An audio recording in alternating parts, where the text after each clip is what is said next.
e à casa de Jacó os seus pecados.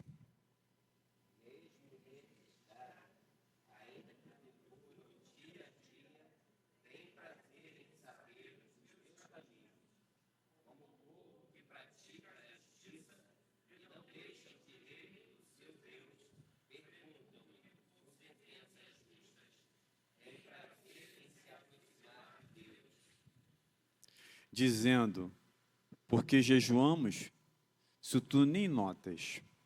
Por que nos humilhamos, se tu não levas em conta?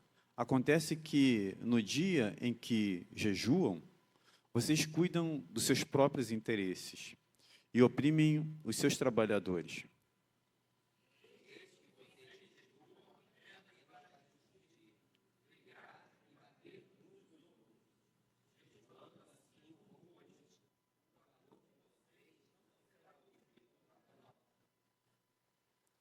Seria este o jejum que escolhi? Que num só dia a pessoa se humilhe, incline a sua cabeça como um junco e estenda debaixo de si pano de saco e cinza?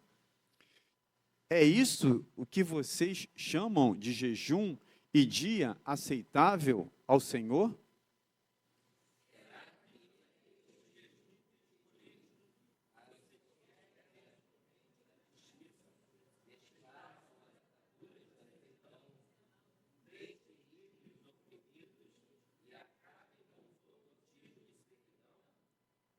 Será que não é também que vocês repartam o seu pão com os famintos, recolhem em casa os pobres, desabrigados, vistam os que encontrarem nus e não voltem as costas ao seu semelhante?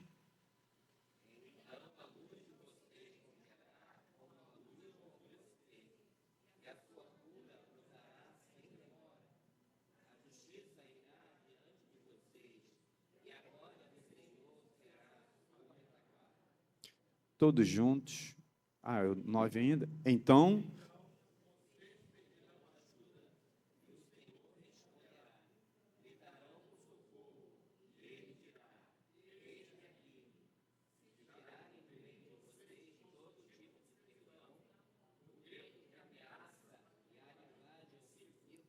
vamos no 10 juntos.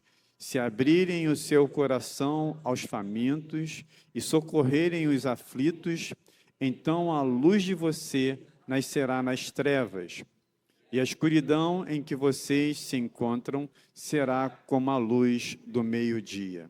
Esta é a palavra do Senhor.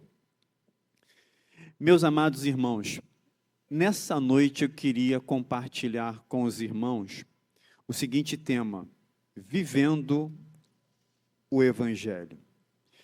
E aí, a gente precisa, primeiramente, compreender e entender efetivamente o que é espiritualidade verdadeira. O que é viver o Evangelho? O que é a prática cristã? O que é, então, seguirmos os caminhos a qual o Senhor Jesus traçou para nós, para que nós possamos seguir de maneira que Ele planejou e que Ele nos ensinou, nos fazendo seus discípulos, para que vivamos desta maneira. Olhar para o profeta Isaías, nesse capítulo de número 58, já vermos o oráculo que Deus dá ao profeta, dizendo para que ele clame a plenos pulmões e que ele não se detivesse em todo o tempo, para que ele então erguesse a sua voz como trombeta e proclamasse e anunciasse ao povo o momento que este povo estava vivendo, um momento de uma vida totalmente divorciada daquilo que é a proposta do cristianismo, do Evangelho de Jesus. Claro que nós estamos falando no Antigo Testamento, mas entendemos que aqui no Antigo Testamento também temos a igreja, o povo de Deus, e que precisavam viver e seguir conforme a vontade de Deus. Olhar para Isaías 58, a partir do verso 1 até o verso de número 10, e eu prometo no próximo sermão, dar continuidade a esse sermão do 10 até o final do capítulo, nós olharmos o que está acontecendo aqui. Nós temos um povo, o povo de Deus, Israel, que estão ali com as suas práticas religiosas.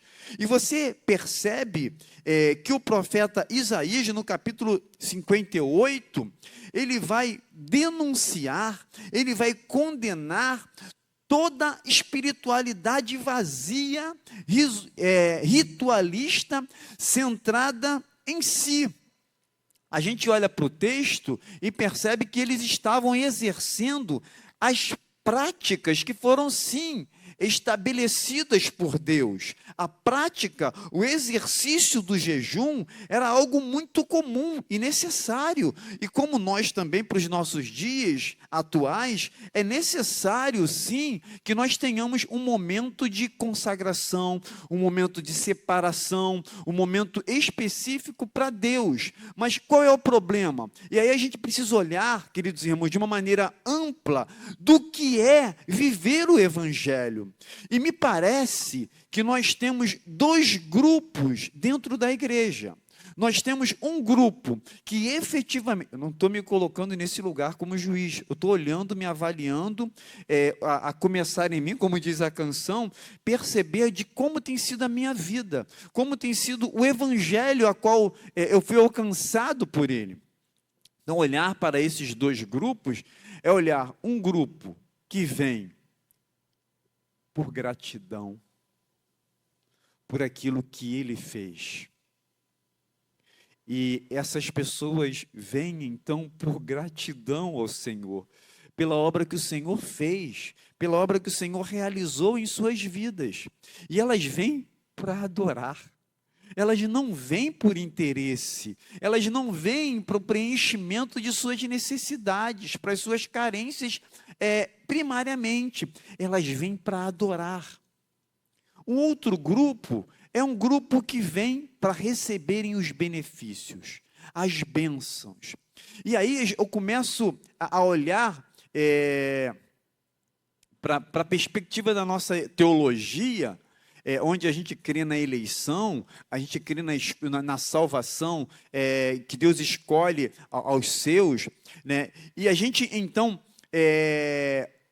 começa a perceber este grupo, de um outro grupo, que então entende de que as suas necessidades, falando dentro da teologia reformada da predestinação, que elas já são salvas, que elas já foram escolhidas, que a salvação já está garantida para elas, e elas então relaxam.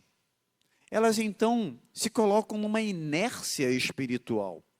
Não veem a necessidade de um compromisso, de uma dedicação, de um serviço para Deus. E aí eu já estou pensando em abrindo aqui um terceiro grupo. O outro terceiro grupo não está dentro da nossa realidade reformada. É aquelas pessoas que só vão atrás de bênção. Bênçãos materiais,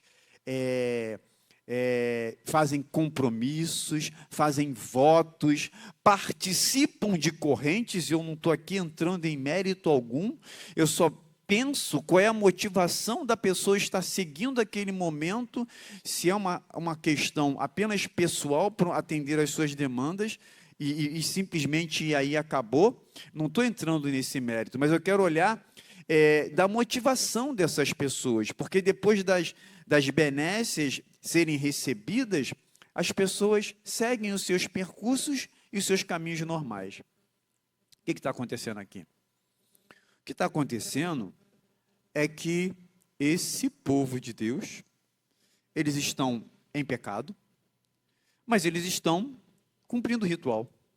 Eles estão jejuando, eles estão fazendo os compromissos deles e começam a questionar a Deus o porquê que Deus não os atende. Olha o que diz o texto. Verso de número 3. Pode colocar aí, Elô? O verso de número 3, que eu vou ler na NAA, que a gente leu juntos, né? Dizendo: porque jejuamos se tu nem notas? Por que nos humilhamos se tu nem leva isso em conta? E aí vem a resposta. de Deus. Acontece que no dia em que jejuam, vocês cuidam dos seus próprios interesses. E, além disso, vocês oprimem os seus trabalhadores. Esse povo, além de estarem cumprindo as suas práticas ritualísticas, eles estão questionando a Deus o fato deles orarem, deles jejuarem, e Deus não atentar para as posturas deles, para aquilo que eles estão dizendo do sacrifício deles. A gente faz isso tudo. A gente jejua, você nem olha para isso. A gente se aflige a nossa alma e o Senhor nem leva em conta. E aí, Deus, através do profeta, vai dizer: você, claro, como vou atender? Porque vocês só fazem isso pelo interesse. A motivação de vocês é fazerem essas práticas não por uma expressão de amor a esse Deus, mas por interesses pessoais. E pior do que isso, vocês também fazem isso criando entre vocês contendas e rixas e feridas. Gente, acredita que eu já vi isso na igreja? Já vi gente que falou: olha, se você não seguir esse caminho, eu te amaldiçoo. Já vi pastor amaldiçoar. Você não está debaixo da minha bênção. Você não está debaixo da minha unção. Eu nunca vi maldição de cristão. Mas existem lugares religiosos que é mais uma teologia do medo do que a teologia da graça, do Evangelho de Jesus. E me parece que isso é muito peculiar com aquilo que o profeta Isaías está trazendo aqui, né? Porque eles estão ali em práticas de jejum, ferindo uns aos outros, né? E é isso que o profeta começa a trazer no seu oráculo, daquilo que então Deus não está se agradando, e efetivamente é isso que ele não quer. E ele vai dizer no verso 5, vai lá, Elô, por favor. Hoje tu vai trabalhar um pouquinho mais, Elô. Seria este jejum, olha a palavra do Senhor, que eu escolhi, que num só dia a pessoa se humilhe e se incline a sua cabeça com um junco e estenda debaixo de si pano de saco e cinzas. Pode continuar. É isso que vocês chamam de jejum e é dia aceitável ao Senhor? Então, a partir daí, queridos irmãos, Deus começa a trazer o que é efetivamente a prática ritual, sim, mas segundo os padrões a qual ele estabeleceu que a gente deva viver, como deve ser a nossa vida. Ele vai dizer no verso 6, vamos lá, Elô, de novo. Te falei que hoje tu não vai respirar? É isso que vocês chamam de jejum.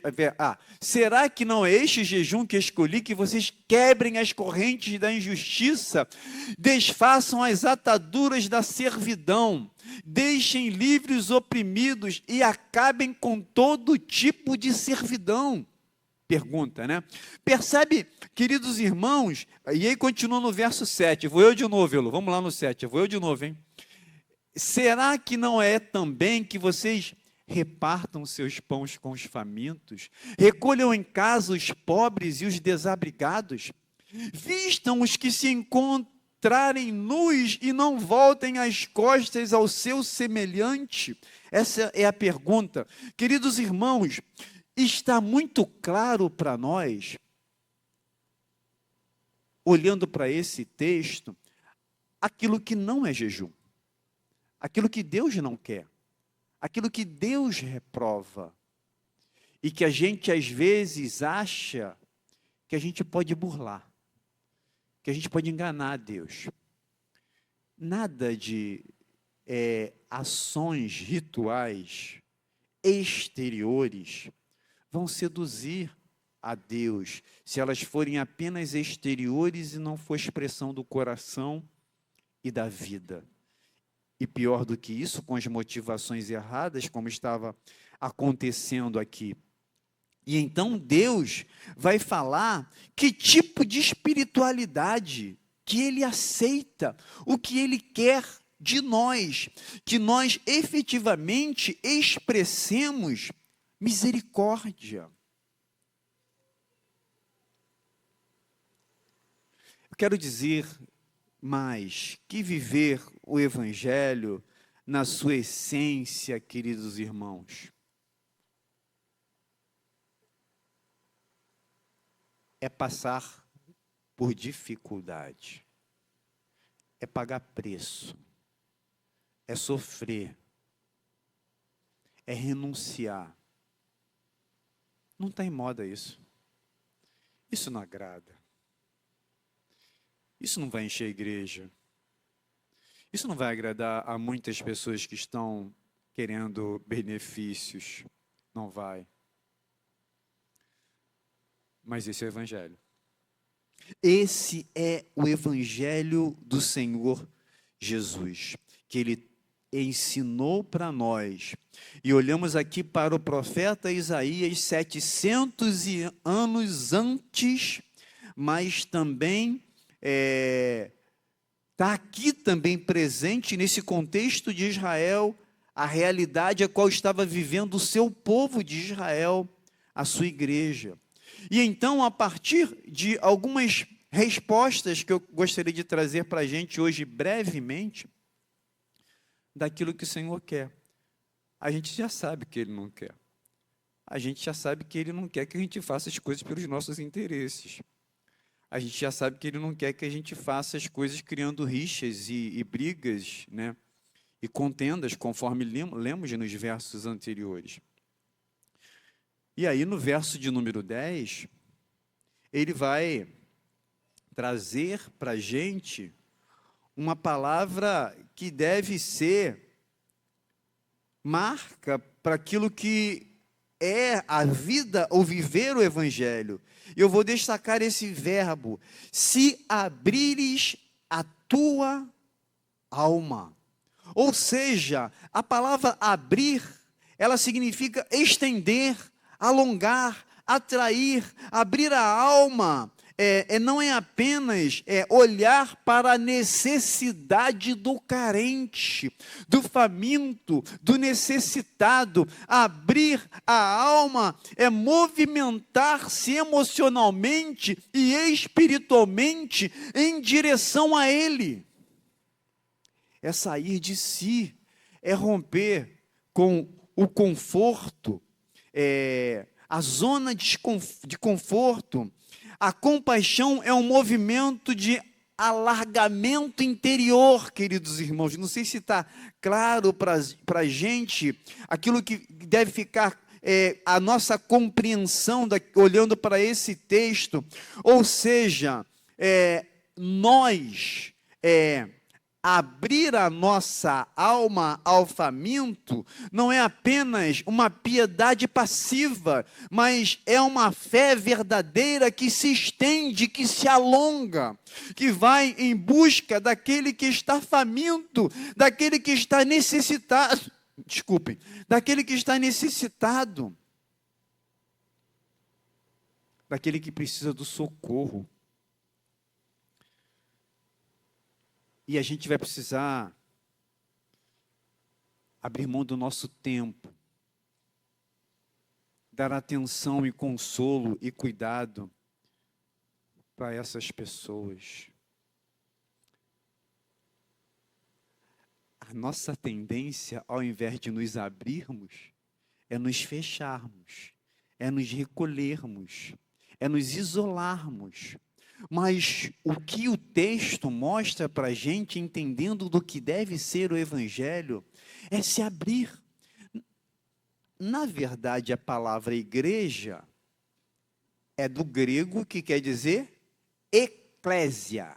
A palavra, e vem do ek, eka. Eka, eu estou falando eka no português, tá? Esqueci no grego qual é a palavra, mas estou falando no português, eclésia. E a palavra eclésia são aqueles, vou usar uma redundância aqui, que saem para fora, Igreja são aqueles que saem para fora. Ou seja, nós precisamos efetivamente entendermos que nós precisamos abrir. Abrir, queridos irmãos, no sentido de alongarmos, de nos expormos em alguns momentos. Quando a gente abre, por exemplo, a nossa casa, a gente dá liberdade para as pessoas, acesso para elas, até a exposição nossa. Então, olhar para esse texto é entendermos que a disposição do nosso coração tem que ser de abrir as pessoas que estão necessitadas e carentes. Mas não é apenas abrir. Olha que continua também o verso de número 10. Qual é o próximo verbo? E fartares a alma aflita. Ou seja, no primeiro momento, a gente se abre, a gente se permite, a gente entende do que é Evangelho de Jesus, que é não nos enclausurarmos, mas é nos abrirmos, talvez em alguns momentos em exposição, para as pessoas que estão necessitadas, mas alongarmos no sentido de nos darmos, nos envolvermos com essas pessoas, abrirmos mão dos nossos confortos, do nosso tempo, do nosso lazer, nos abrirmos, mas não apenas isso, mas também fartar a alma aflita. Ou seja, queridos irmãos, a proposta do que é viver o Evangelho é satisfazer plenamente, é saciar aquelas pessoas que estão famintas, a consolar todos os que choram. Esqueci a letra.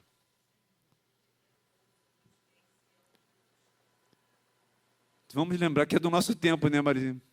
Lembra? A consolar todos os que choram. Sião.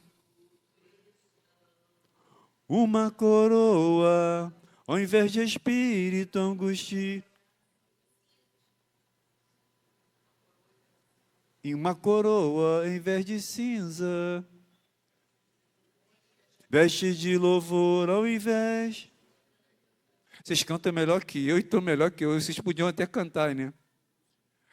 Para que se chame... Vou terminar para não ficar mal, porque hoje eu estou mal de letra. Para que se chamem carvalhos de justiça, plantados pelo... Tu até abriu aí, né? Tu quer vir cantar agora. Ele, diácono, até deixou o plantão dele ali para cantar, mas está tudo bem, Eduardo. Beleza. Queridos irmãos, nós nos abrimos. Esse é o Evangelho. Abrirmos, alongarmos e não nos recolhermos de nos enclausurarmos. Mas é nos abrirmos, e não apenas nos abrirmos, mas também fartar aquelas pessoas. Queridos irmãos, nós estamos vivendo num momento próprio de alcance e de crescimento do Evangelho, porque o mundo está com fome. Eles estão procurando saciar a necessidade deles através dos prazeres, através das riquezas. Mas isso tudo é representação de um vazio que existe neles. Lembrei de uma música, agora eu vou lembrei, não vou errar. Procurei por ti, não encontrei. Isso é do Grupo Elos, lembra, Jesus? Procurei nos bares. Sonoros? Procurei nas ruas, tu não estavas lá, mas não me cansei, continuei a procurar. Então, é uma canção que diz um vazio de uma pessoa que procurou nos bares, procurou no vício, procurou no prazer. O que isso nos mostra, queridos irmãos, que o mundo está carente. Eles estão carentes, eles estão famintos de Deus, eles estão com fome de Deus, e nós temos comida, nós temos alimento, nós temos a palavra de Deus, então nós precisamos fartar as almas aflitas, tanta gente sofrendo, queridos irmãos, tanta gente angustiado.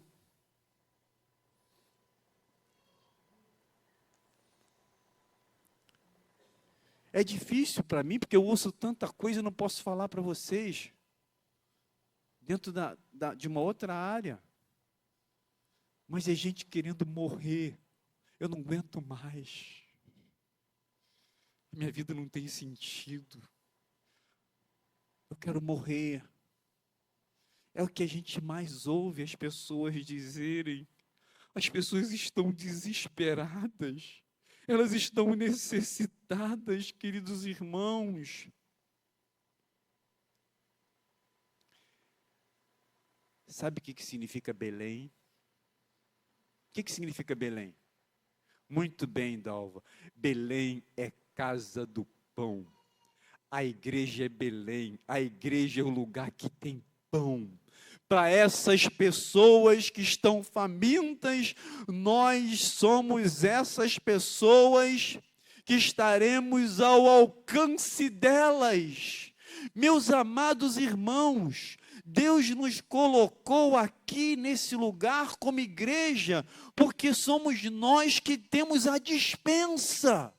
Somos nós que temos a comida, somos nós que temos o alimento. E se o alimento não for usado, ele vai ser estragado. Vou dizer, eu estou até fazendo uma analogia que eu pensei na hora. Nem sei se isso aqui se aplica dentro desse contexto. Mas eu vou dizer o seguinte, nós temos o alimento e nós precisamos fartar as almas. É o que diz o texto aqui. Abrir a tua alma e fartares quem? Abre a tua alma. É uma coisa que nós precisamos fazer. E agora ele vai dizer para quem a gente vai fazer. E fartareis a alma aflita. Enquanto nós acharmos que nós, como igreja, nós estaremos fazendo como os judeus, os israelitas estavam fazendo naquela ocasião, naquele momento, fazendo as práticas do jejum, os seus interesses. Fazendo a prática do jejum para criarem neles rixas. Nós estaremos vivendo um reducionismo religioso.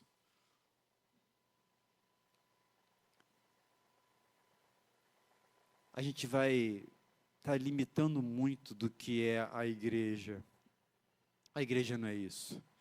A sua vida não é para isso. Deus não te chamou só para isso. Deus não te salvou para você vir aqui esporadicamente, de vez em quando, e está tudo certo, e você ouve uma palavra, e você é abençoado, e você fica feliz. Ele te chamou para você abrir o teu coração. Ele te chamou para você fartar a alma faminta, a alma de pessoas necessitadas. Pedro e João iam para o templo. Paulo César, né? Paulo César? É daquela igreja Maranata. Paulo César Brito, muito bem. Paulo César Brito. Pedro e João iam para o templo. E quem está lá? Um coxo. E ele diz para aquele homem o quê? Não temos ouro e nem prata, mas o que nós temos, nós te damos. Em nome de Jesus, levanta e anda.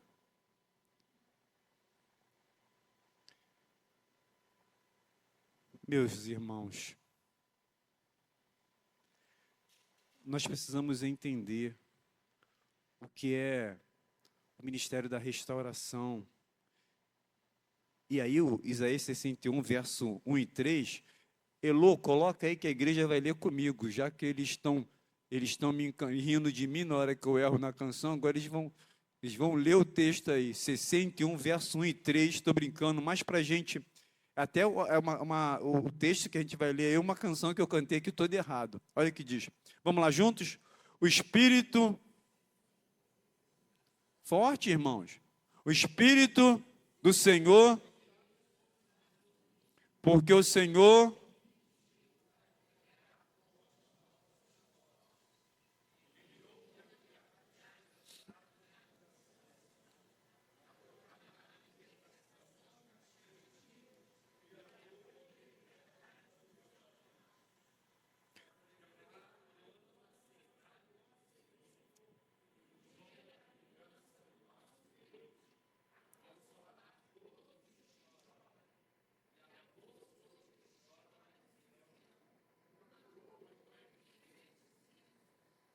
olhos de alegria em vez de pranto, manto de louvor em vez de espírito angustiado. Ainda, e eles serão chamados carvalhos de justiça, plantados pelo Senhor para a sua glória. Para isso que Ele chamou a gente. Ele nos chamou, queridos irmãos, para isso, para a gente fartar. Porque só vai fartar e dar quem tem em excesso. Quem tem muito. E a gente não pode ser um gordo espiritualmente. Eu estou falando no sentido analógico. Nós precisamos dar também tudo aquilo que nós temos e recebemos e temos em excesso para compartilhar e dar ao outro. E aí, existe uma coisa muito interessante. Quando você faz alguma coisa para alguém, você faz para quem? Quando eu faço alguma coisa, eu faço para quem? Quando eu faço alguma coisa para alguém, eu faço para quem? Não, não é que esquece Deus. No campo humano aqui, né? Quando você faz alguma coisa para alguém, você está fazendo para quem? Para o próximo? Não. Você está fazendo para você. É isso mesmo, Dal. Você está fazendo para você.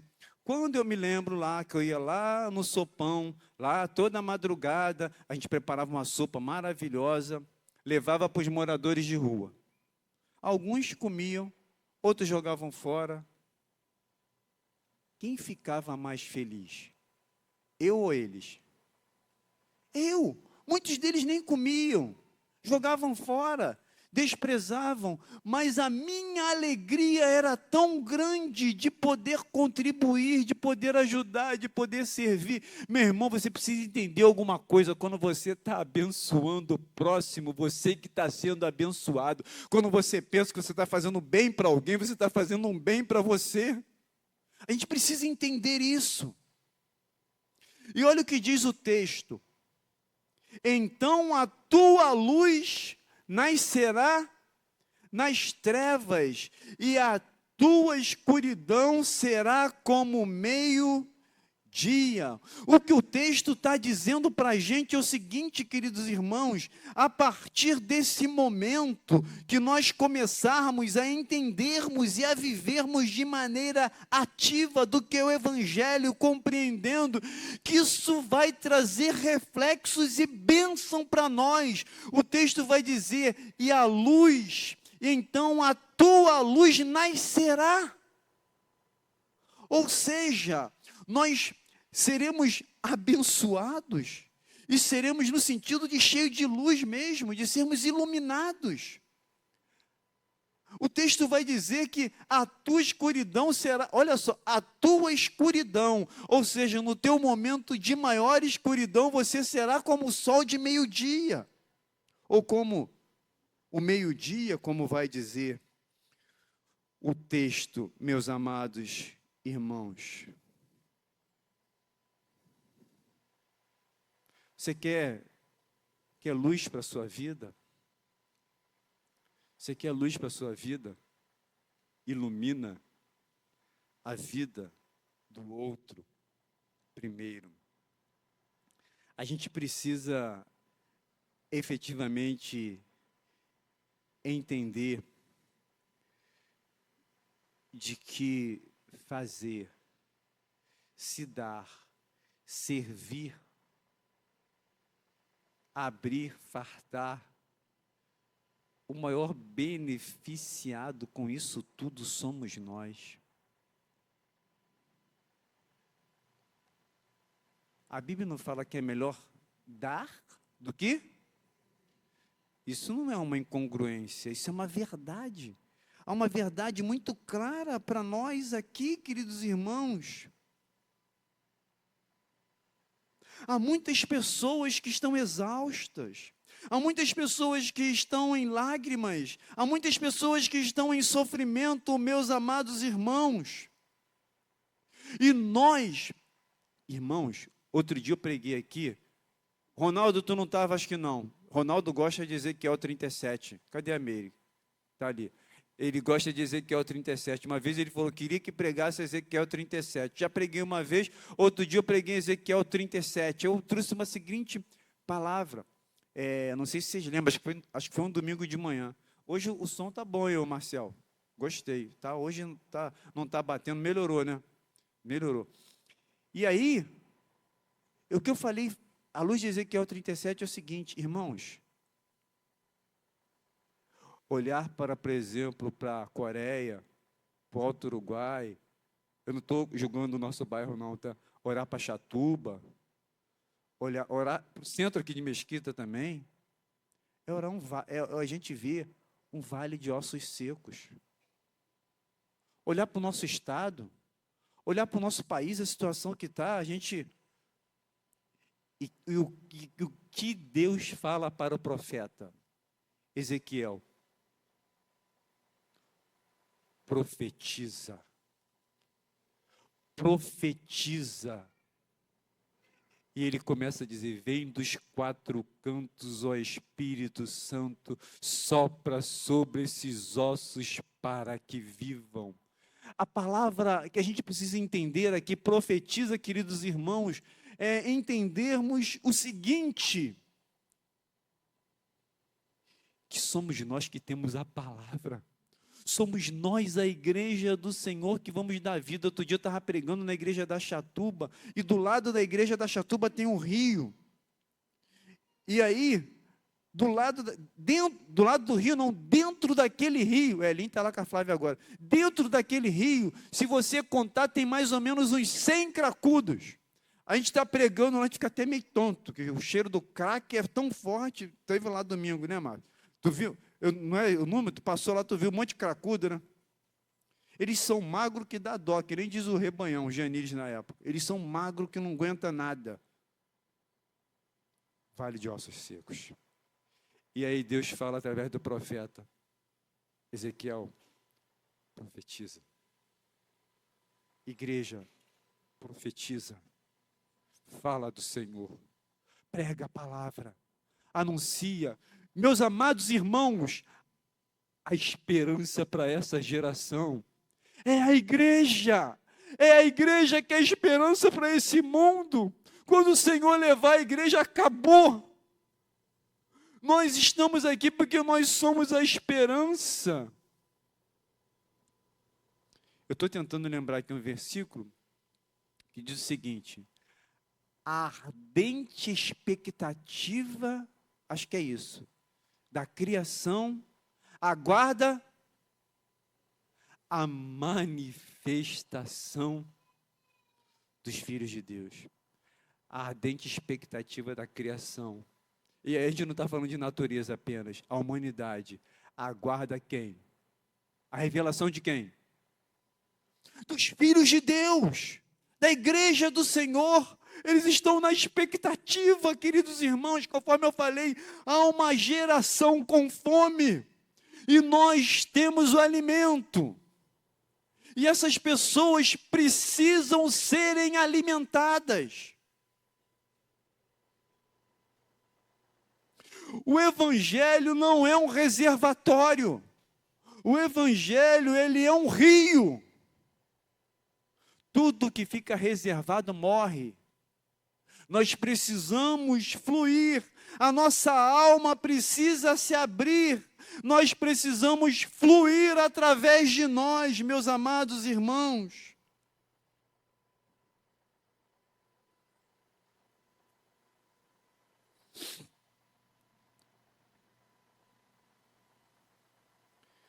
A gente estava tão bonitinho, fio escondido aqui, agora tá, eu estava sendo discreto para não aparecer o filme, está aparecendo aqui, eu vou ajeitar.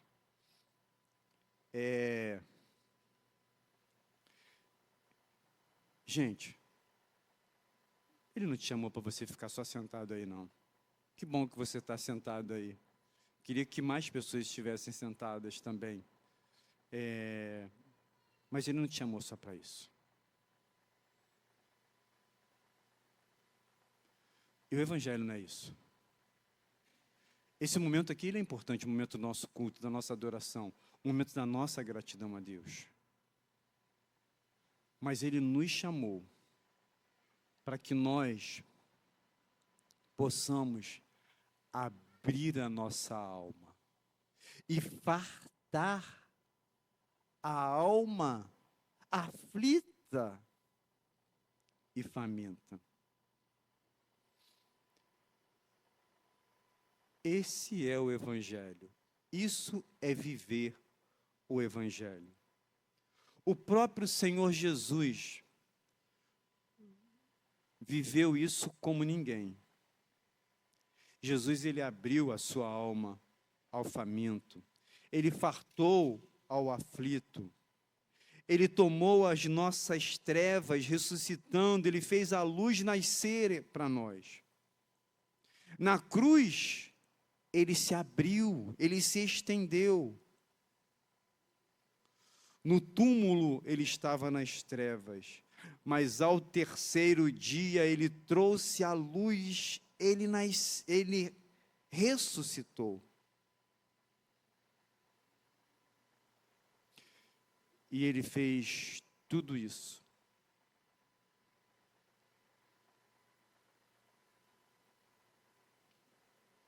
para nós. Nós já fomos alcançados, meus queridos irmãos. Nós já fomos alcançados. Agora nós precisamos alcançar os outros. Nós precisamos entender o que é viver o Evangelho. A gente precisa entender o que é isso aqui. Ele não te chamou para você ficar aqui só. Já acabei de falar, estou sendo até redundante.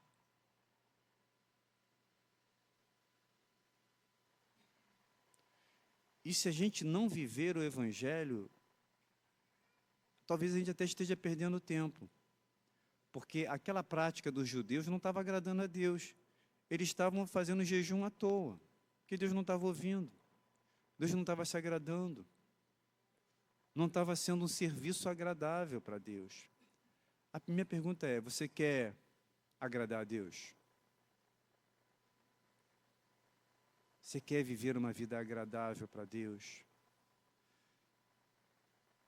Porque talvez a gente esteja enganando a nós mesmos. Tem muita gente achando,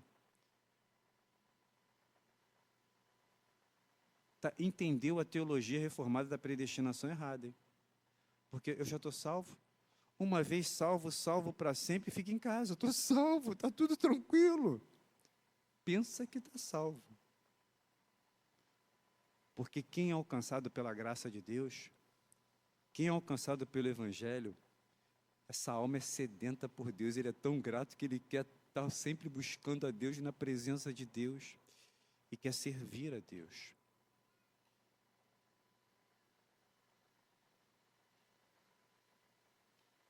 O Senhor está nos convocando para a gente se abrir,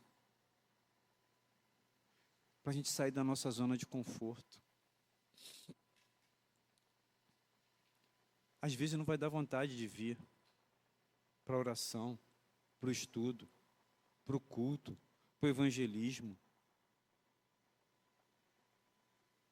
Mas viver o Evangelho vai envolver da gente, em alguns momentos, pagar preço. Você quer abrir a tua alma? Conforme Isaías fala ali. Você quer abrir a tua alma? Fala, Senhor, eu estou aqui. Eu sei que não vai ser fácil. Eu sei que eu tenho que abrir mão de muitas coisas, do meu conforto, do meu lazer. E às vezes vou até passar por um momento difícil, ter que passar pela dor. Porque o Evangelho é passar por dores em alguns momentos. Eu estou disposto a isso. Eu estou disposto a fartar aquele que está faminto. E aí, conforme eu falei, você está ajudando alguém? Você está fazendo bem para alguém? Indiretamente até está. Mas você está fazendo bem para quem, primariamente? Eu sei que é para Deus, você vai falar para Deus, eu sei. Mas você está fazendo para quem? Para você. Porque servir a Deus, servir ao próximo, é um prazer, é uma alegria, é encontrar sentido para a vida. Esse é o Evangelho de Jesus. Vamos ficar em pé? Você quer servir a Ele? Você quer viver o Evangelho? Você está disposto a pagar o preço pelo Evangelho? Como o nosso próprio Salvador nos ensinou fazendo isso. Passando por os momentos mais delicados da sua vida, passando pelos momentos dolorosos, vivendo o Getsêmani, sendo abandonado pelos seus próprios discípulos, sendo crucificado e abandonado pelo próprio Pai, e morrer para nos salvar. E ele diz para nós o seguinte, quando eu falei isso outro dia, eu vou falar de novo. Ele vai dizer o seguinte: quem quiser vir após mim, quem quiser me seguir, quem quiser ser meu discípulo, negue-se a si mesmo. Ou seja, eu tenho que negar o meu conforto, o meu lazer, em alguns momentos o meu descanso. Negue-se a si mesmo. Toma a sua cruz e siga-me. Só que tu não vai carregar essa cruz, porque ele já carregou. Ele já carregou, ele já pagou pela sua vida. Ele quer que você apenas renuncie o seu conforto, o seu lazer e se dedique para Ele. E se empenhe para Ele. Você está disposto a isso? Nós vamos cantar. É uma canção. E eu sei que foi uma palavra talvez muito dura para você, hoje, para mim também. Mas eu não posso deixar de abrir esse momento e dizer para você, e te convidar, eu quero.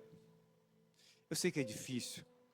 Eu sei que viver o Evangelho é difícil, mas eu vou vir aqui na frente e quero fazer esse voto, quero renovar esse voto com Deus, que eu quero me empenhar para Ele, para a obra dEle. Eu estou disposto a isso. Enquanto nós cantamos uma canção, você pode vir aqui à frente. Se você também não quiser vir, eu não vou ficar frustrado, não. Não é questão de ibope, é uma questão muito pessoal e particular tua. Que se você desejar, você pode vir enquanto nós cantamos